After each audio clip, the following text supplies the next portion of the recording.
اب یہاں علماء بیٹھے ہیں, میں بے ادب بھی نہ ہو جاؤں.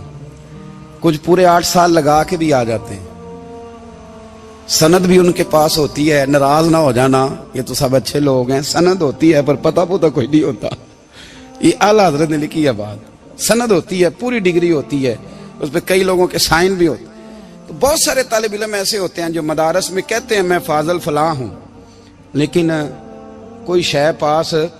تو مولانا سردار احمد صاحب محدث اعظم پاکستان رحمۃ اللہ علیہ اس بوڑھی کو کہنے لگے تیرا بیٹا کند دینا ہے, پڑھنا پڑھانا اس نے کچھ بھی نہیں, تو یتیم بچہ ہے, کل کو تو کہے گی کہ میرے بیٹے نے وقت ضائع کیا تو واپس لے جاؤ. بوڑھی اماں رونے لگ گئی, کہنے لگی میں پڑھانے تو نہیں لائی تھی, میں تو آپ کو رب کا ولی سمجھتی ہوں, میں تو نوکری کرانے لائی تھی. نوکری. حضرت انس بن مالک کہتے ہیں میری اماں بھی حضور کی بارگاہ میں دے گئی تھی. حضور کی بارگاہ میں یہ نہیں کہا تھا کہ یا رسول اللہ پڑھا دیں, ہاں میں ذمہ داری سے بات کر رہا ہوں. یہ نہیں کہا تھا حضور مجاہد بنا دیں. یہ تھوڑی کہا تھا کہ یا رسول اللہ صلی اللہ تعالی علیہ وسلم سے مفسر, محدث, محقق, مفتی بنا دیں.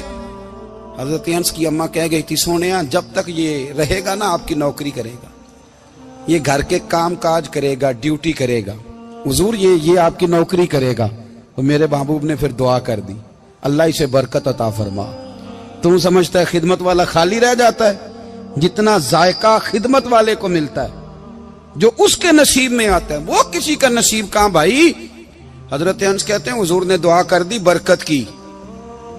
مجھے تو کھیتی باڑی آتی بھی نہیں تھی, پر لوگوں کے باغ میں سال میں 1 دفعہ پھل لگتا تھا, میرے باغ میں 2 دفعہ لگتا تھا. حضور نے دعا کر دی یا اللہ اسے اولاد دے. فرماتے ہیں میرے بیٹے, میرے پوتے, میرے نواسے, میری بیٹیاں. فرماتے ہیں میں زندہ ہوں اور میری 100 اولادیں موجود ہیں. پریشان ہو گیا 100 سن کے کہ بچے 2 ہی اچھے, 100 اولادیں میری موجود ہیں. حضرت انس بھی مولانا سردار احمد صاحب کے پاس نا چھوڑ گئی بچہ, کہنے لگی حضرت جی میں کو پڑھانے کے لیے تھوڑا چھوڑ گئی ہوں, میں تو اس لیے چھوڑ کے گئی ہوں کہ آپ مہربانی کریں خدمت کرائیں. تو حضرت جی کہنے لگے کوئی ایسا کام ہی نہیں, خدمت والا کیا کراؤں. کہنے لگی پٹھے پوا لیا کرو. جی ہن لڑ پہ نے کہنے نے بچے کام کر دیں مدرسے دا. حالانکہ اب کہاں بچے کام کرتے ہیں, اب تو گزر گیا دور, اب تو بچے کام کراتے ہیں. اب بچے بھی ناراض ہو رہے ہیں, گور گور کے دیکھ رہے ہیں. صحیح پہ رہا ہوں آپ کو, بچے کام کراتے ہیں, بچے کہاں کام کرتے. کہنے لگی یہ چارہ ڈالے کرے گا آپ کی بھینسوں کو. تو حضرت نے اس کو کہا کہ بی بی چارہ میری بھینسوں کو ڈالنے کے لیے میں نے بندہ رکھا ہوا ہے, تو جا لے جا. کہنے لگی ہاتھ باندھ کے حضور مہربانی کریں رکھ لیں, چارہ ڈالے گا. اور پتر توجہ سے چارہ ڈالنا حضرت کی بھینسوں کو. رونے لگی. حضرت نے رکھ لیا, مہینے کا خرچہ بھی دیتے. شام کو نا وہ سارا دن کام کرتا, شام کو آ کے پیروں میں بھی بیٹھ جاتا. حضرت جی لائیں تیل تھوڑا سا, پیر نہ دبا دوں. 8 سال ساتھ والے پڑھتے رہے, یہ بیچارہ نوکری کرتا رہا. میرا روپ بھی نہیں تے میرا رنگ بھی نہیں, اور مینو یار منان دا ٹنگ بھی نہیں. کبھی کبھی نا حضرت بلال حبشی فارغ ہوتے نا تو نبی پاک کی بارگاہ میں عرض کرتے حضور کوئی کام تو نہیں, سارے ہو گئے, حضور جاؤں ذرا. چلے جاتے. ایک دن سلمان فارسی کہنے لگے یا رسول اللہ یہ بلال کہاں جاتا ہے. فرمایا جا دیکھ کے تو آ. حضرت سلمان واپس آئے تو آ کے رونے لگے. کہنے لگے سونیا جب یہاں سے جاتا ہے نا تو جا کے سیدہ فاطمہ کی چکی پیسنی شروع کر دیتا, بی بی صاحبہ کے کام کرنے لگتا ہے. گھر میں جا کے اسنین کی ڈیوٹی کرتا ہے, وہاں بھی کام یہاں بھی کام. وہ چارہ ڈالتا رہا, اس نے چارہ ڈالا. حضرت محدث اعظم کی بھینسوں کو دستار فضیلت کا وقت آ گیا, سارے پگڑیاں سجا کے آ گئے, آج دستار ہوگی. یہ نہ پیچھے ہو کے بیٹھ گیا, چونکہ پڑھا ہی نہیں تھا تو دستار کا ہے کی. دستار تو اس کی جو پڑھے گا, ہم نے تو پڑھا ہی نہیں, ہم نے تو یار پڑھا, گھر پڑھا, ڈیوٹی کری. حضرت محدث اعظم رحمۃ اللہ علیہ کے ہاں جب اعلان ہونے لگا نا کہ اب دستار ہوگی, تو حضرت نے پہلا اعلان اس کا فرمایا. تو مجھے والا بندہ کپڑے بھی کدی کدی بدل دے نا. وہ کہتا ہے جس حال میں بھی تھا میں پلٹ کے دیکھنے لگا کہ پڑھا پڑھایا تو ہے, کوئی شے نہیں. تو یہ ماجرا کیا ہے. پیچھے سے اٹھ کے آئے تو کہتے ہیں باقیوں کی دستار کسی عالم نے کی, کسی صوفی نے کی, لیکن یہ بھینسوں کو چارہ ڈالنے والا جب آیا تو محدث اعظم نے فرمایا پگڑی کے بال کو کوئی ہاتھ نہ لگائے, یہ ساری دستار میں نے کرنی ہے. اور فرماتے ہیں حضرت بال بھی دیتے جاتے تھے اور آنسو بھی بہاتے جاتے تھے, ماتھا بھی چومتے تھے, اور فرماتے تھے دستار کے بعد چلا تو نہیں جائے گا.